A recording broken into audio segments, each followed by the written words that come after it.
Hello guys, welcome back to my YouTube channel. പുതിയ വീഡിയോയിലേക്ക് എല്ലാവർക്കും സ്വാഗതം ഗൈസ്. അപ്പോൾ ഇന്നത്തെ വീഡിയോയിൽ ഞാനൊരു കായ കാണിച്ചു തരാൻ പോവാണ്. ഇതിൻ്റെ പേര് നിങ്ങളുടെ നാട്ടിൽ എന്താ പറയുക, നമ്മുടെ ഇവിടെ ചവക്കായ എന്ന് പറയും. ഇത് പണ്ട് കാലത്ത് എല്ലാവരും സോപ്പായിട്ട് ഉപയോഗിച്ചിരുന്നു കേട്ടോ. പണ്ടത്തെ ആൾക്കാരാണ് പറയുന്നത്. അപ്പം നമ്മുടെ വീട്ടിലുള്ള പണ്ടത്തെ ആൾക്കാരൊക്കെ ഇത് ഉപയോഗിച്ചിട്ടുണ്ടെന്ന് പറഞ്ഞു. അവർ വസ്ത്രങ്ങളൊക്കെ കഴുകാൻ ഇത് ഉപയോഗിച്ചിരുന്നു. ഇതിലൊരു മാജിക് പോലെ തോന്നും ഗൈസ്. നമ്മൾ കയ്യിൽ കുറച്ച് വെള്ളമാക്കിയിട്ട് ഇങ്ങനെ ഉരച്ച് അതിനകത്ത് പതയാവും കേട്ടോ. സോപ്പിൻ്റെ പതയിലെ അതുപോലെ ഇങ്ങനെ ബബിൾസും ഒക്കെ ഇങ്ങനെ വരുന്നുണ്ടാവും. ശരിക്കും ഞങ്ങൾ ചെറുപ്പത്തിൽ ഇതൊക്കെ കണ്ടിട്ടുണ്ടായിരുന്നു. പക്ഷേ എൻ്റെ കുട്ടികളൊക്കെ ഇപ്പോൾ കണ്ടപ്പോൾ അവർക്കൊക്കെ ഭയങ്കര അത്ഭുതമായിട്ട് തോന്നി. ഇങ്ങനെ ഒരു കായയിൽ നിന്ന് ഇങ്ങനെ ഒരു സോപ്പിൻ്റെ ഇതിങ്ങനെ വരുന്നത് അവരാദ്യമായിട്ട് കാണുകയാണ് കേട്ടോ. ഇത് ഞങ്ങളെ വീട്ടിലുള്ളതല്ലായിരുന്നു. നമ്മൾ വരുന്ന വഴിയിൽ അവിടെ ഇതിൻ്റെ ഒരു മരമുണ്ട്. അപ്പോൾ അതിലിങ്ങനെ നിലത്തൊക്കെ വീണ് കിടക്കുന്നത് കണ്ടിട്ട് ഞാൻ പെറുക്കിയെടുത്തിട്ട് വീട്ടിലേക്ക് കൊണ്ടുവന്നതാണ്. അപ്പം കുട്ടികൾക്കൊക്കെ കാണിച്ചു കൊടുക്കാമെന്ന് വെച്ചിട്ട് എടുത്തതാണ് കേട്ടോ ഈ സാധനം. അപ്പോൾ അങ്ങനെ ആക്കിയപ്പോൾ കണ്ടോ നിങ്ങൾ, നല്ല സോപ്പ് പോലെ തന്നെ നല്ല പത. ഇതിങ്ങനെ പൊട്ടിക്കണം കേട്ടോ. അപ്പോൾ 3 ഇങ്ങനെ പറ്റി പിടിച്ചിട്ടുള്ളൊരു കായാണ് ഉണ്ടാവുക. ഒരു പച്ച കളറാണ്. അപ്പോൾ അതിങ്ങനെ പൊട്ടിച്ച് ആദ്യം കുറച്ച് വെള്ളമാക്കിയിട്ട് കയ്യിൽ ഇങ്ങനെ ഉരക്കണം കേട്ടോ. പിന്നെ നമ്മൾ വെള്ളത്തിലിട്ടിട്ട് ഒന്നും കൂടി കയ്യിലിങ്ങനെ എടുത്തിട്ട് നല്ലോണം ഇങ്ങനെ കയ്യിലിട്ട് ഇതാക്കുമ്പോൾ തന്നെ നിങ്ങൾ കാണുന്നുണ്ടാവും വീഡിയോയിൽ.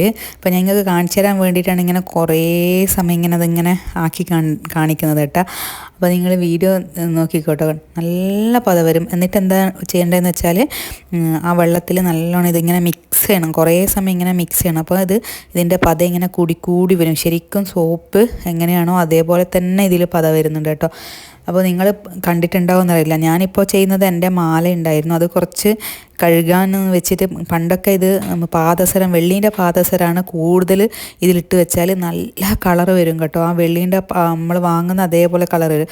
സ്വർണം കളറ് ആവുന്നുണ്ട്, എന്നാലും വെള്ളിയൊക്കെ നല്ല കളറായി വരും. ഇതിപ്പോൾ ഞങ്ങൾക്ക് കാണിച്ചു തരാൻ വേണ്ടി എൻ്റെ ഒരു മാല ഇട്ടിട്ട് ചെയ്ത് നോക്കുകയാണ് കേട്ടോ. അപ്പോൾ മാല അതിൽ കുറച്ച് സമയം നിങ്ങൾ പതയാക്കി വെക്കുമ്പോൾ അതിലിട്ട് വെക്കണം. എന്നിട്ട് ഈ കായ ഇപ്പോൾ നിങ്ങളവിടെ ഒന്നും ഉണ്ടോ എന്ന് എനിക്കറിയില്ല. അപ്പോൾ ഞാൻ ചെയ്യുന്നത് കുറച്ച് വെള്ളത്തിൽ ഇങ്ങനെ പതയാക്കിയിട്ട് അതിലിങ്ങനെ ഇട്ട് വെച്ചിട്ട് കുറച്ചൊരു 5 മിനിറ്റ് കഴിഞ്ഞാൽ അത് എടുത്തിട്ട് ഇങ്ങനെ കൈനെ കൊണ്ട് തന്നെ ഒന്ന്, അല്ലെങ്കിൽ എന്തെങ്കിലും സ്പോഞ്ച് പോലത്തെ ഇതിനെ കൊണ്ടോ ഇങ്ങനെ നന്നായി ഉരച്ചു കൊടുക്കണം കേട്ടോ. അങ്ങനെ കുറേ സമയം ഇങ്ങനെ ഉരച്ചു കൊടുത്തിട്ട് പിന്നെ അതിൽ കുറച്ച് സമയം ഇട്ട് വെക്കാം. വേണ്ടിക്ക് അതിൽ കുറച്ച് മഞ്ഞൾപ്പൊടി കൂടി നിങ്ങൾക്ക് ചേർക്കാം. അപ്പോൾ ഞാൻ മഞ്ഞൾപ്പൊടി ഒന്നും ചേർത്തിട്ടില്ല. പണ്ടത്തെ ആൾക്കാർ പറഞ്ഞു തന്നിട്ടാണ് ഞാനിത് ചെയ്യുന്നത് കേട്ടോ. അപ്പോൾ കണ്ടോ, ഇപ്പോൾ തന്നെ അതിന് കുറേ നല്ല ഒരു തിളക്കം വന്നിട്ടുണ്ട് മാലയ്ക്കൊക്കെ. കാണുന്നുണ്ടോ നിങ്ങൾ വീഡിയോയിൽ? കണ്ടോ, സോപ്പ് എങ്ങനെയാണോ ഉള്ളത് അതുപോലെ തന്നെ. പക്ഷേ ഇത് കുറച്ചും കൂടി നമ്മൾ സോപ്പിൻ്റെ ഇതിന് വലിയ മണം കാര്യങ്ങളൊന്നുമില്ല കേട്ടോ. ഈ പത മാത്രമേ ഉള്ളൂ. അപ്പോൾ ഇത് കുട്ടികളുണ്ടെങ്കിൽ കുട്ടികൾ വായിലിടാണ്ടൊക്കെ ശ്രദ്ധിക്കണം കേട്ടോ.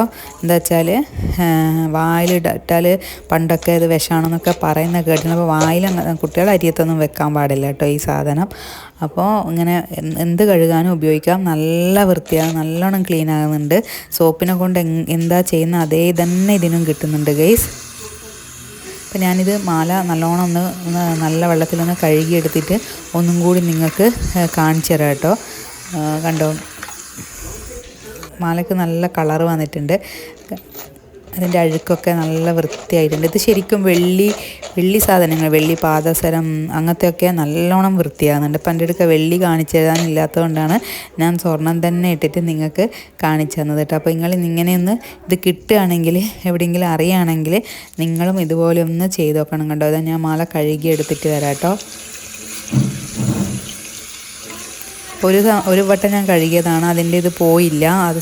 അതിൻ്റെ സോപ്പിൻ്റെ പശ പോലെ അത് കുറച്ച് നല്ലോണം കഴുകണം. അപ്പോൾ ഞാൻ ടവലിട്ടിട്ട് തുടച്ചെടുത്തിട്ട് നോക്കാം കേട്ടോ. കണ്ടോ, അപ്പോൾ മാലയൊക്കെ നല്ലോണം ക്ലീൻ ആയിട്ടുണ്ട് കേട്ടോ.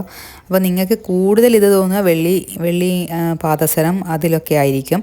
അപ്പോൾ ഇതും എല്ലാ സാധനങ്ങളും വൃത്തിയാവും. അപ്പോൾ പെട്ടെന്ന് കായ കണ്ടപ്പോൾ എടുക്കാമെന്ന് വെച്ചത്. അപ്പോൾ നിങ്ങൾ കണ്ടിട്ട് ഇഷ്ടപ്പെടാൻ ലൈക്ക് ചെയ്യണം, സബ്സ്ക്രൈബ് ചെയ്യണം.